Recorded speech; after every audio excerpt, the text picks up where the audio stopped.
At Larry's company annual party, his first love and I were wearing the exact same dress. Everyone said he would definitely stand by my side. But he said to me, either take it off right now, or get out. I threw a glass of red wine at them, breaking away from my usual good girl image. I moved out of the villa to the beach to clear my mind. The next day, a typhoon warning came, and the port was closed.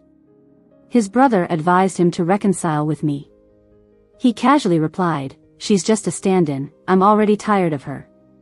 If you care so much, you go talk to her."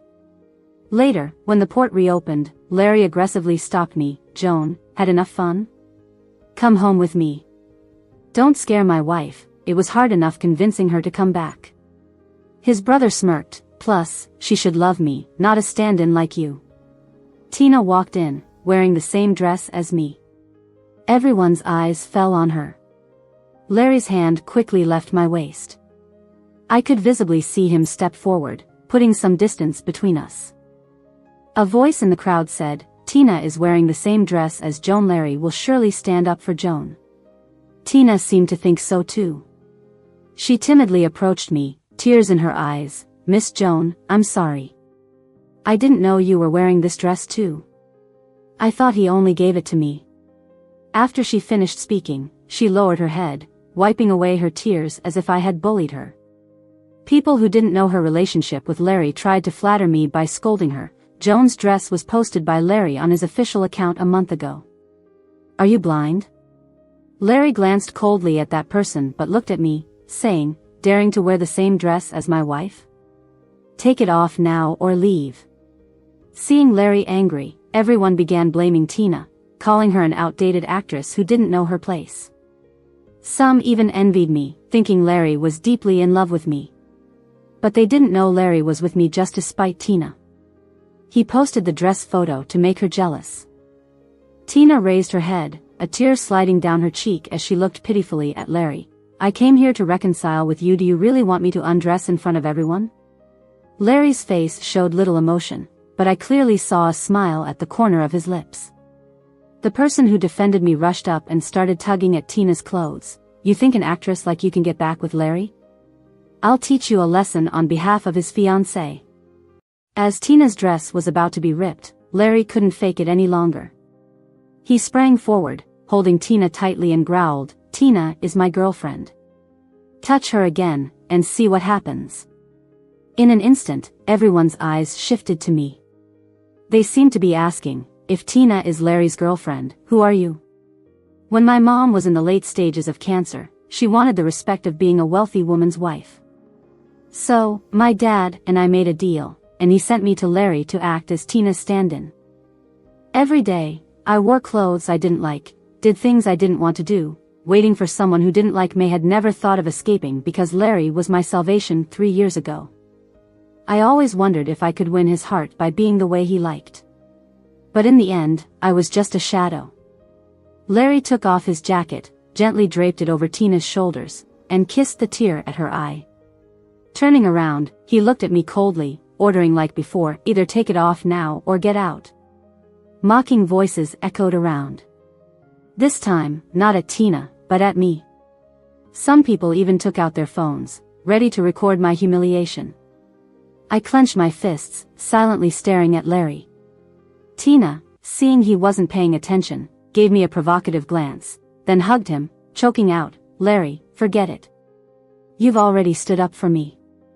I don't want to make things difficult for anyone else.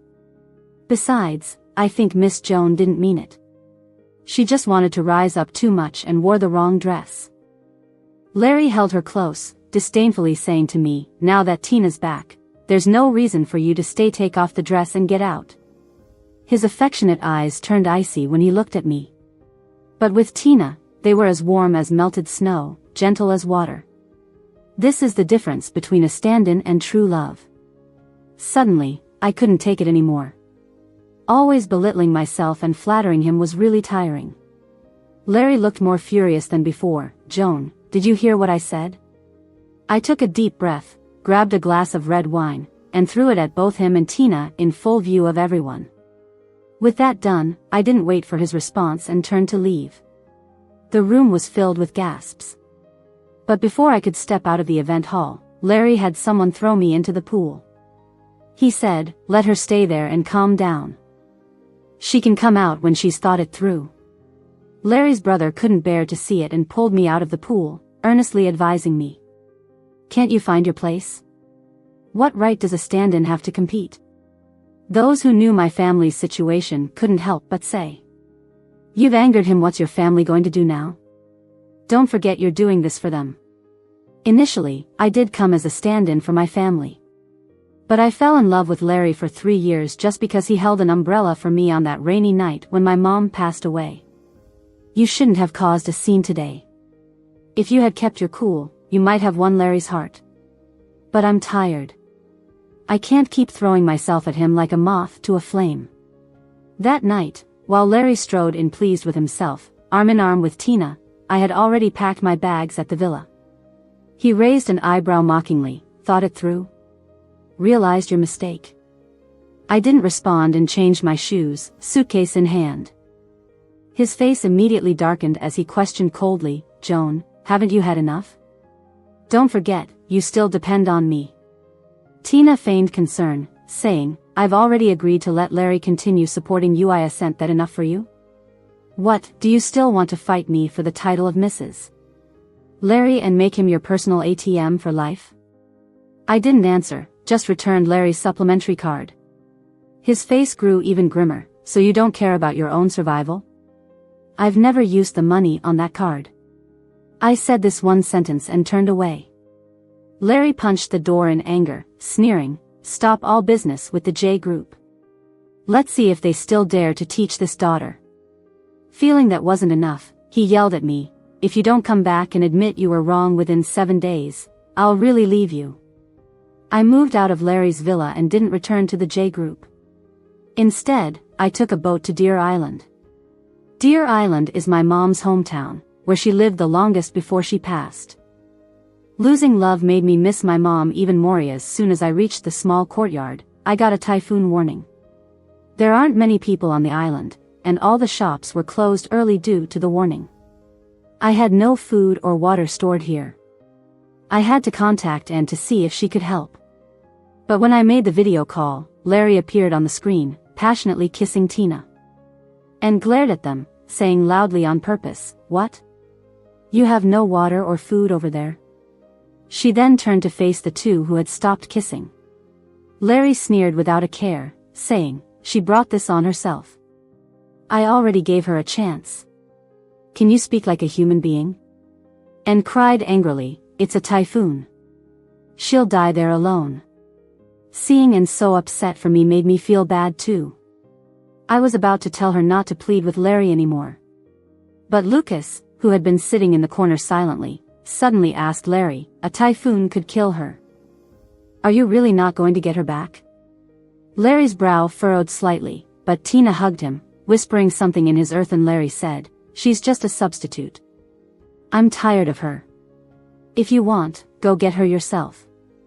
I couldn't listen anymore. I hung up the call with trembling fingers and texted Anne not to involve those people again. "I'll find another way," I said.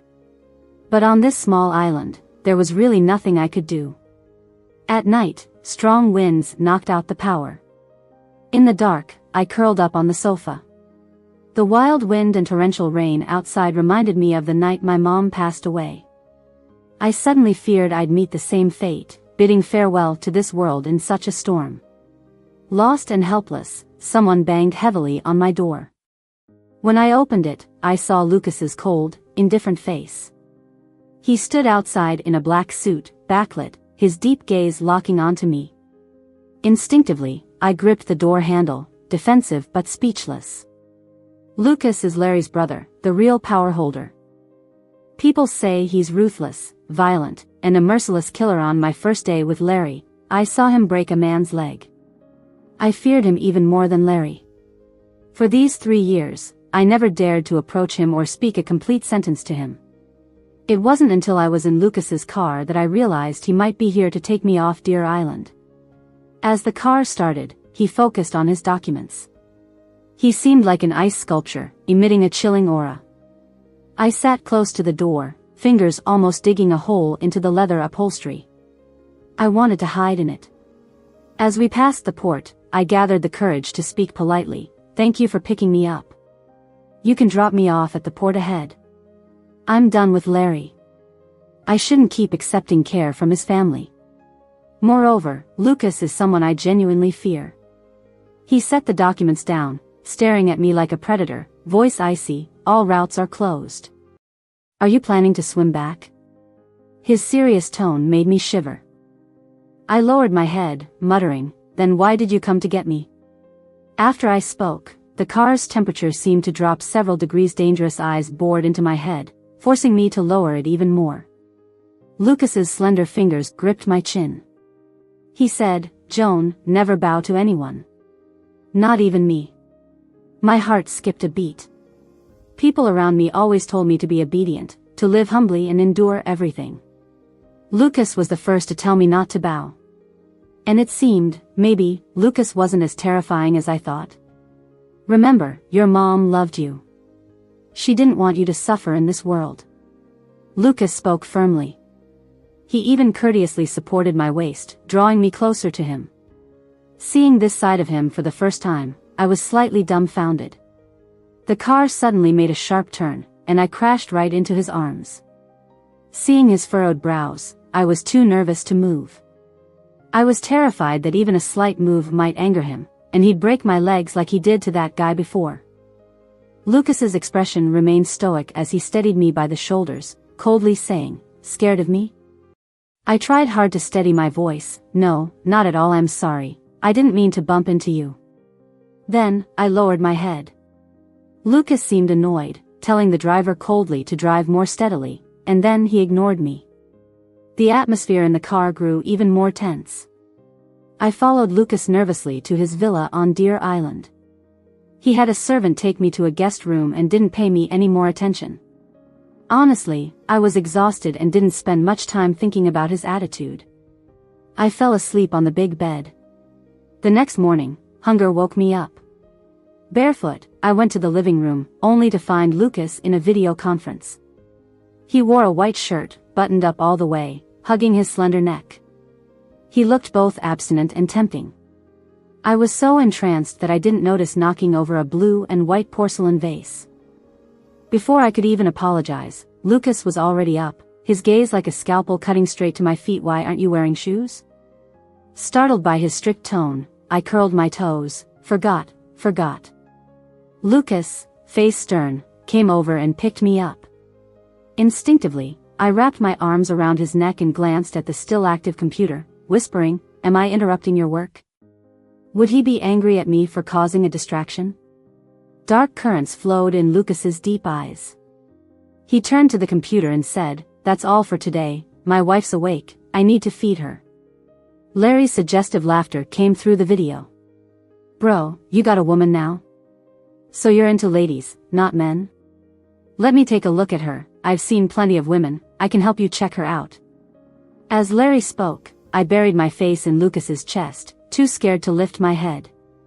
Lucas, looking down at me, ignored Larry, carefully carrying me back to the bedroom and placing me on the bed. By the time I came around, he had already pulled a pair of cotton socks from the closet with a gentleman's grace and gentleness. He knelt down and put the socks on me. Blushing, I said, "Lucas, I can do it myself." But he didn't stop. "Joan, girls are born to be pampered. You can't let one person's mistake make you doubt yourself. If you love the wrong person, let go of yourself in time. No one can make you suffer, not even you." As Lucas finished putting on my socks and swapped them for slippers, his words lingered in my mind. After breaking up with Larry, I had never let go of myself. I hid in my mom's room, like a snail afraid to venture out. But my life was just beginning. Why should I live it in resentment and grievance? After we disappeared from the video, Lucas's meeting ended for good. Larry closed his laptop and leaned back in his chair, idly sipping his coffee.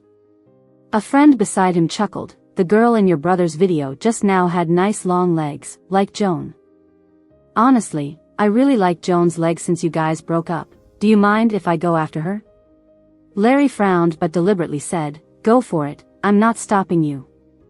Well, don't mind if I do, the friend laughed carelessly. But Larry's face suddenly darkened. His friend also stopped laughing. Seriously, just kidding. I don't go for the goody two-shoes type. Besides, she's not fickle like Tina. She's loyal, she only ever had eyes for you. Larry stared at his coffee cup, Joan's face flashing in his mind. Joan was well behaved. Even knowing he saw her as a pet and wouldn't touch her, she stayed loyal. That put him more at ease than Tina did. If she calmed down and figured out how to keep loving him, he'd fetch her from Deer Island after getting engaged to Tina. Keep her by his side, giving her all the affection except the title. After all, a girl as obedient and pure as Joan was rare. After the typhoon passed, the sky looked freshly washed. A rainbow appeared above Lucas's villa.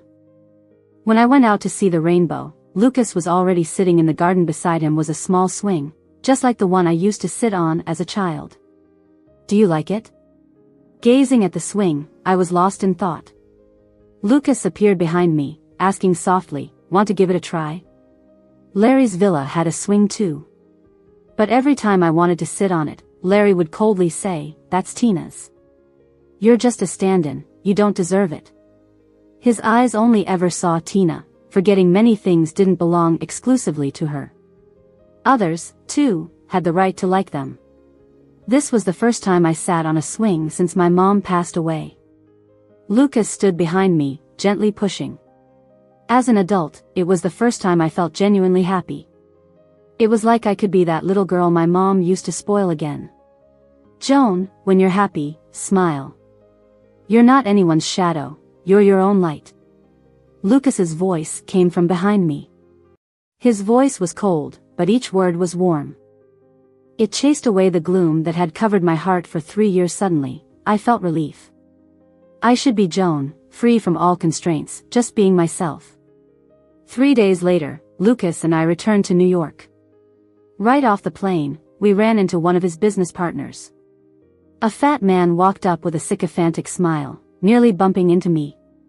Lucas shielded me protectively, coldly spitting out, "Move." That man's gaze flicked over me as he was led away, making me very uncomfortable.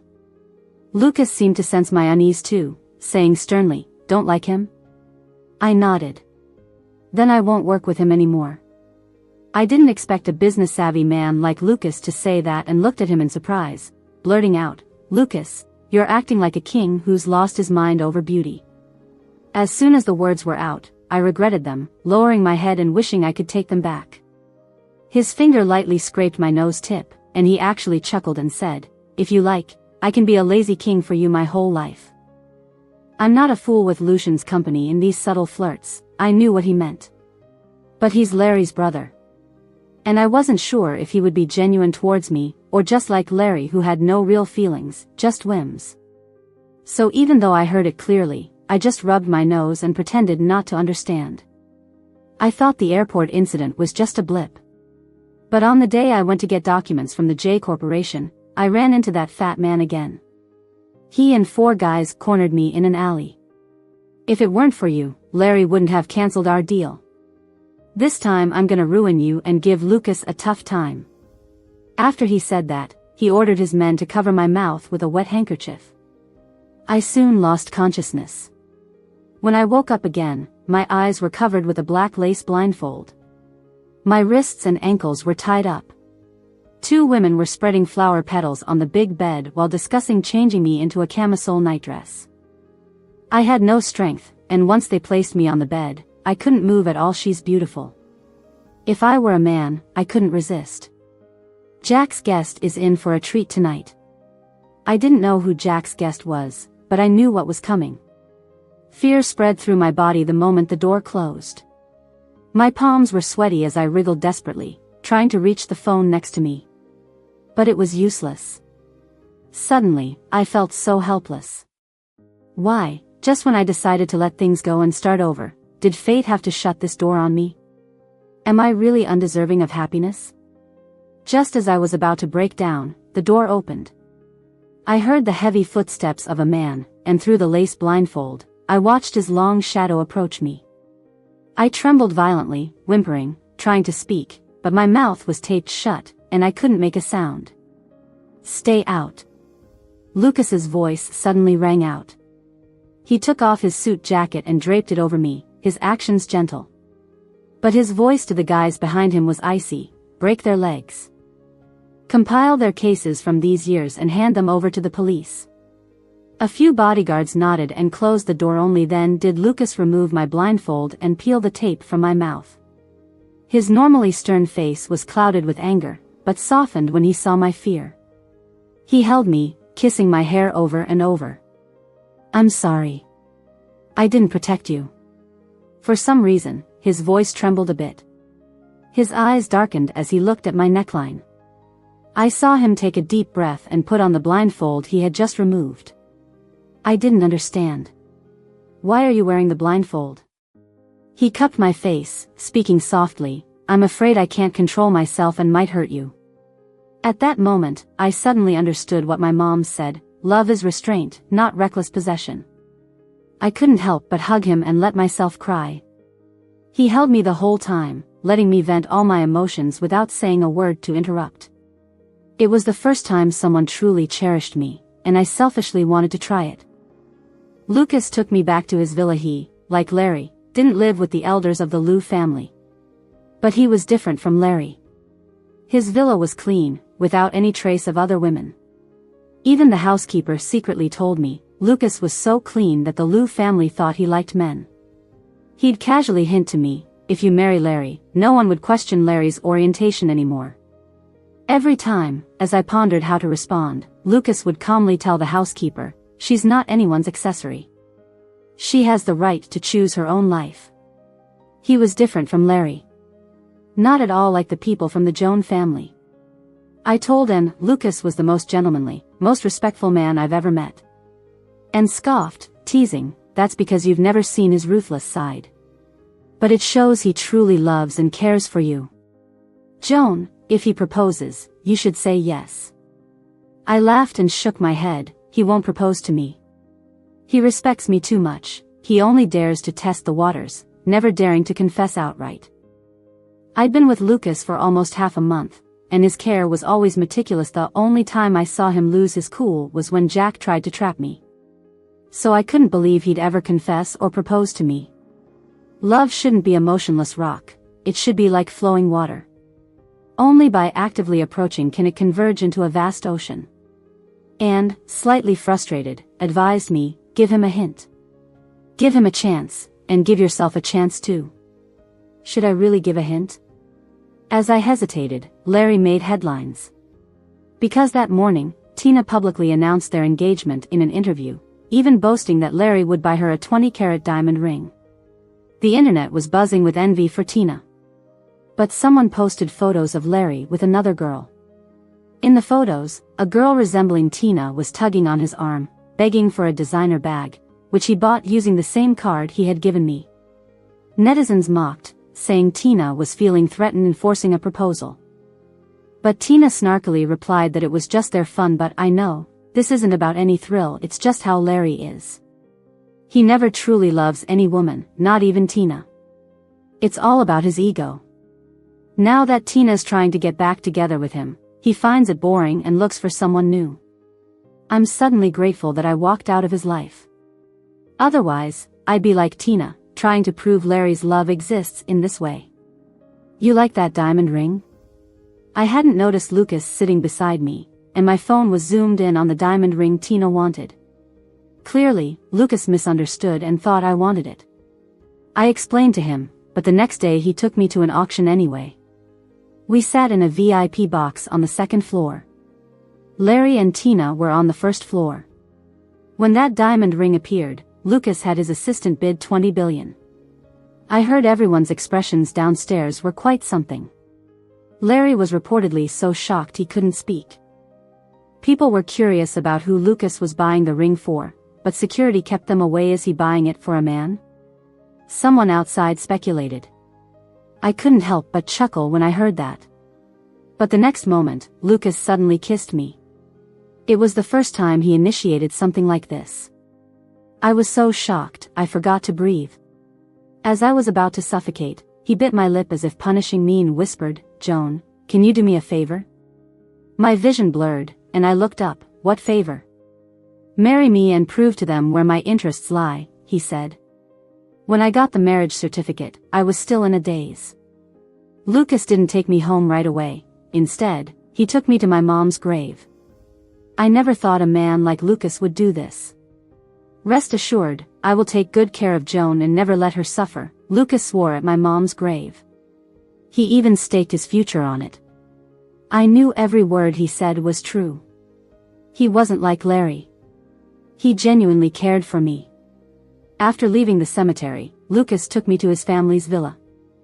Honestly, I was scared everyone knew I used to be Larry's mistress. If his family cared about that, what would Lucas and I do? But when Lucas led me into the villa, it wasn't as scary as I thought. Lucas's family were kind to me.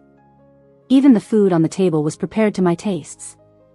"Joan, let us handle the wedding. You just do what you enjoy, we'll never force you," Lucas's mom said, holding my hand with pampering eyes. No one mentioned Larry, as if he was non-existent. "Lucas will be 28 next year. You should have a baby soon," the elders suddenly pushed after discussing the wedding. I blushed instantly.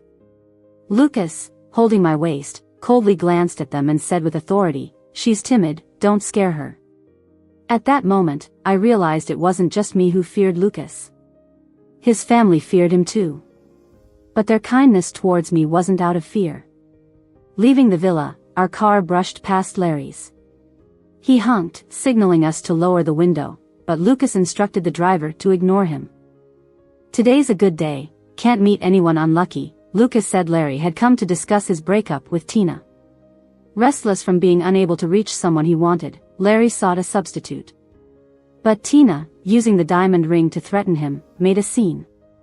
He never imagined his once idolized first love would become so ugly. So he sent her abroad decisively, ending it in the harshest way. My brother came with his wife? Larry regretted not following to see. After all, whoever Lucas married determined his share of the family assets. "Lucas is married, you should too," his mom urged. "I'll go find Joan tomorrow, and she'll marry me with a snap of my fingers," Larry retorted. Though Joan hadn't been reachable, he believed she'd marry him. Joan had said she loved him for 3 years, would do anything for him. He didn't believe she'd move on easily. "You think Joan's waiting for you?" his mom scoffed. Larry was about to affirm when a photo buzzed his phone. A friend had sent it. In the photo, Joan held another man's hand, laughing like a child. Even her Twitter said, "I thank my ex for teaching me to be obedient, but I thank my current partner for teaching me happiness." Larry's confidence shattered. Ignoring his family's protests, he stormed out angrily. He thought Joan must have seen reports of him seeking substitutes. Like Tina, Joan was venting her anger with another man. No, there was no other man. She must have staged the photo to provoke him. He hated this tactic. He loved her obedient self more. That Joan felt more like his woman. But when Larry tried to get in touch with Joan again, he found out that Joan had blocked all their mutual friends. Finally, Larry lost it. To everyone, he said, "I don't care what it takes, find Joan for me right now." After Lucas and I set the date for our wedding, we decided to visit Deer Island one last time. This was where our feelings started to change. I wanted to revisit and leave some footprints. I didn't expect to see Larry blocking my way at the port while I was buying flowers. I saw him with Tina at the auction that day and thought they would get married. But I never expected him to come looking for me. And I certainly didn't expect the intense possessiveness in his eyes. During my 3 years with Larry, this was the first time he looked at me like that. No one would believe it, but during those 3 years, I was just a toy for him, dressed up to look like Tina. He never really touched me, the most he did was hold my hand. And after holding hands, he would go wash his hands and apologize to Tina's photo, saying he felt dirty. I thought someone like that would stick with his original and forget about me completely. But here he was, gripping my hand tightly, anger boiling in his eyes, growling, "Joan, you've had your fun, stop testing my patience, or you'll regret it." I pried his fingers off and looked at him coldly. I knew he was trying to win me back, just like he did with Tina before, but this wasn't love. It was like a child throwing a tantrum after losing a toy. He's a child. But I'm not a child anymore. I wouldn't fall into his trap again because of his immaturity. Besides, my light was already beside me. What do you want to do? I asked. Larry, a bit irked, said, fine, you want me to care, you want a title, right? Come back with me, and I'll give it to you. His tone almost sounded like he was granting me a favor. But I wasn't his pet, I had my own dignity, and I didn't need his charity. Larry, there's no going back. I'm already married. I looked at him and shook my head coldly. Stop kidding. Who else would marry you or manage J Group for you? Larry sneered. Get real. If you keep causing trouble, you and J Group will be in big trouble. Always with threats. He was just a spoiled child who didn't know how to express himself properly. Even if he was wrong, he'd use childish tactics. Some people could stick with him for money, but I couldn't be with a boy like that anymore. I'm not lying. This is a wedding ring, I said, raising my hand. On my left ring finger was the diamond ring Lucas got me. Larry, who had been intimidating and aggressive, suddenly went pale. He first looked disbelieving, then started shouting, Joan, are you crazy? You dared to go after my brother. Do you even know what kind of person he is? He's just using you to get back at me. You're stupid, break up with him now. As he said this, he even rushed over, trying to force me to take off the ring. Looking at him, I suddenly realized how foolish I'd been to think he was my salvation and waste 3 years on him. When Lucas arrived, Larry was already oppressing me. Lucas pulled me into his arms and coldly said to Larry, keep your voice down. Don't scare my wife, I finally got her settled. Wear another shoe. Larry pointed at my face. This one is too worn out. I laughed in disbelief, who's the worn out shoe? Lucas lightly kissed my face and softly whispered in my ear, wait for me over there. I didn't want him to get hurt, but he touched my nose tip and gently pushed me to a safe spot. Joan is my wife. Do I need to explain it again? Lucas said, facing Larry. You took advantage. You stole my stuff. Larry roared like a madman and punched Lucas in the face. I didn't expect Lucas not to dodge. He covered his mouth and looked at him worriedly. When Larry's second punch came, Lucas blocked it. This punch was for me not telling you about my feelings beforehand. That was my fault. Lucas said. If you really want to make it right, divorce her and give her back to me. Larry shouted. We're brothers. You always shared everything with me. Lucas's eyes darkened, but Joan isn't a thing. She has the right to choose her own life. She should love me, not you, the imposter. Larry argued. Lucas looked at him. 3 years ago, if you hadn't pretended to be me, she wouldn't have fallen for you, you knew? Larry, who had been raging like a furious lion, suddenly deflated. I thought I hid it well. There are no secrets that last forever.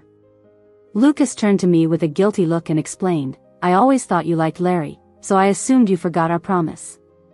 After you two broke up, and told me you fell for him because of what he did 3 years ago. That's when I knew he used my identity to deceive you.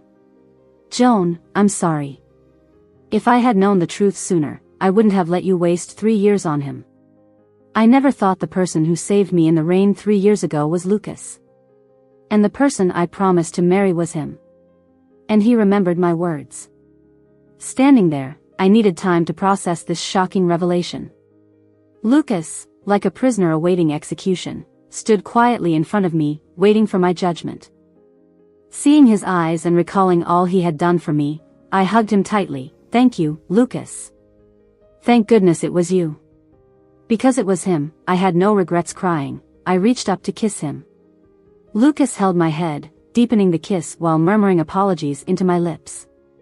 Eventually, Lucas and I left Larry behind and returned to his villa. We sat on the swing in the garden, watching the sunset. I asked Lucas, so, you've liked me since 3 years ago? Lucas nodded, for a long time. I smiled and stopped worrying about why Larry came to repay me then. Because I knew my future lay ahead, not in the past destroyed by Larry. People always need to look forward. Larry's epilogue. After coming back from Deer Island, I booked a ticket to go abroad. I just couldn't face Joan and my brother. Especially knowing that Joan had found out the truth from back then, I couldn't handle it. Actually, 3 years ago, when I heard Joan got into a car accident in the heavy rain, I wanted to check on her. After all, from a certain angle, Joan's face kind of resembled Tina's, but I was scared to see her all covered in blood, would have given me a psychological shadow. So, I just sent a random message to my brother. I never thought he would personally go find Joan. I never forgot that night when I received a photo on my phone of Joan, dazed, kneeling on the ground while my brother stood behind holding an umbrella for her. I didn't really know how much that scene meant to Joan. But I knew I could always trap her with what happened 3 years ago.